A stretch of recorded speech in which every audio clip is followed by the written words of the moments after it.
Eh bien oui, je suis une femme et j'ose me présenter comme candidate à la présidence de cette République d'hommes.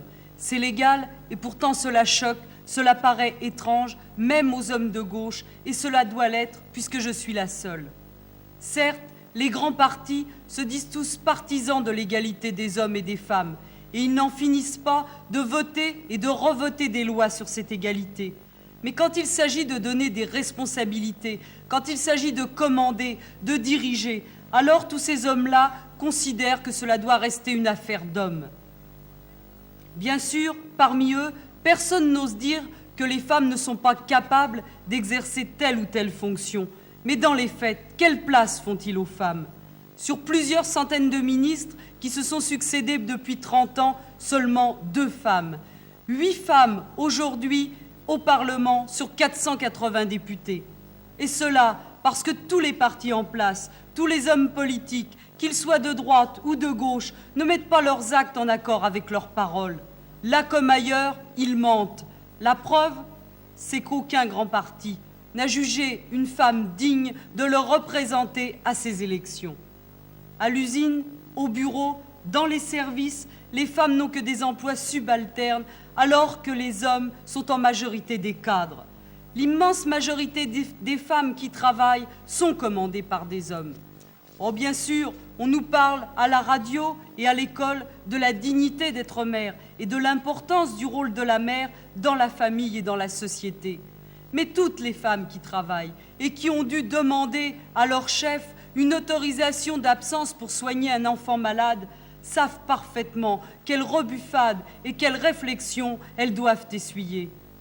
Voilà la réalité, et il faut la dire. Les femmes, c'est-à-dire la moitié de la population de ce pays, n'ont pas des salaires égaux à ceux des hommes, n'ont pas des postes égaux, n'ont pas des droits égaux à ceux des hommes. Elles sont considérées comme des citoyens de seconde zone et traitées comme telles. Ce sont des colonisées, des étrangères dans leur propre pays.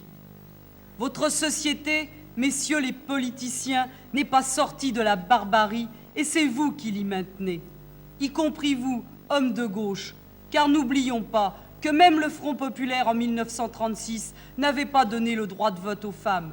Dans ce pays, il a fallu attendre la fin de la guerre, 1945, pour que ce soit octroyé aux femmes le droit de vote. Et voilà qui montre d'ailleurs les limites du bulletin de vote pour changer notre sort. Car ce n'est pas parce que les femmes ont le droit de vote, aujourd'hui, que ce ne sont pas toujours les hommes qui décident pour elles, y compris en ce qui nous concerne, nous, directement, les femmes. C'est une assemblée d'hommes qui discutent depuis des mois, voire depuis des années, de savoir si les femmes ont le droit d'interrompre ou pas une grossesse non désirée.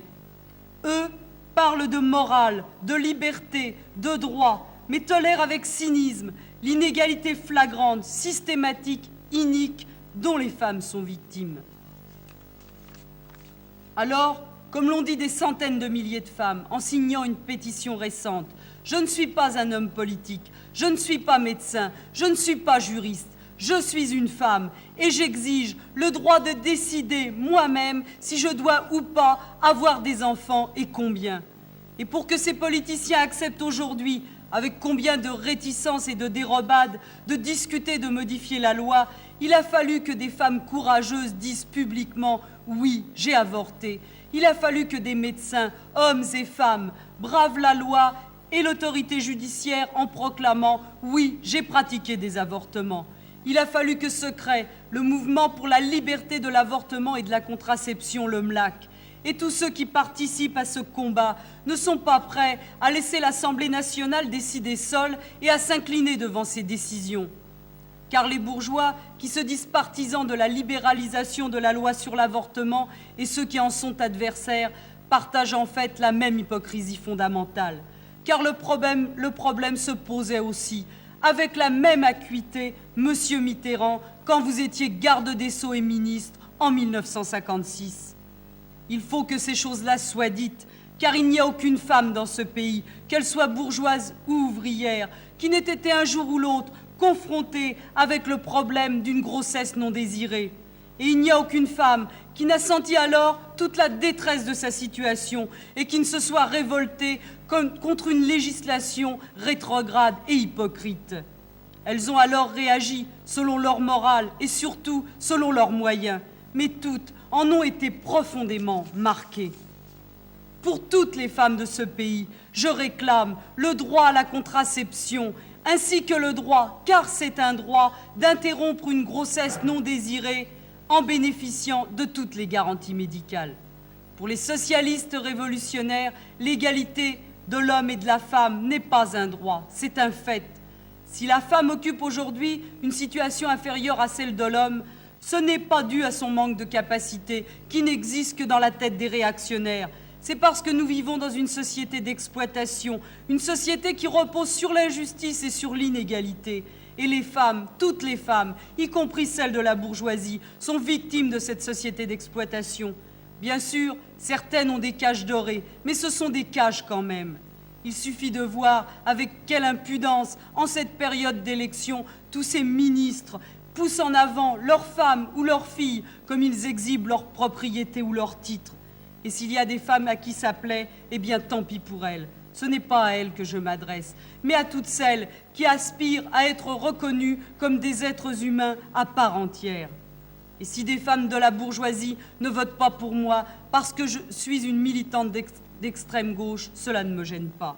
Mais elles ont tort, car elles ont le choix entre leur conscience de classe et leur conscience d'être humain. Car c'est précisément parce que j'appartiens à un mouvement révolutionnaire que je suis là ce soir et que je peux parler pour toutes les femmes. Ce n'est pas la seule raison pour laquelle je me présente, mais c'en est une importante et je parlerai des autres dans mes prochaines interventions.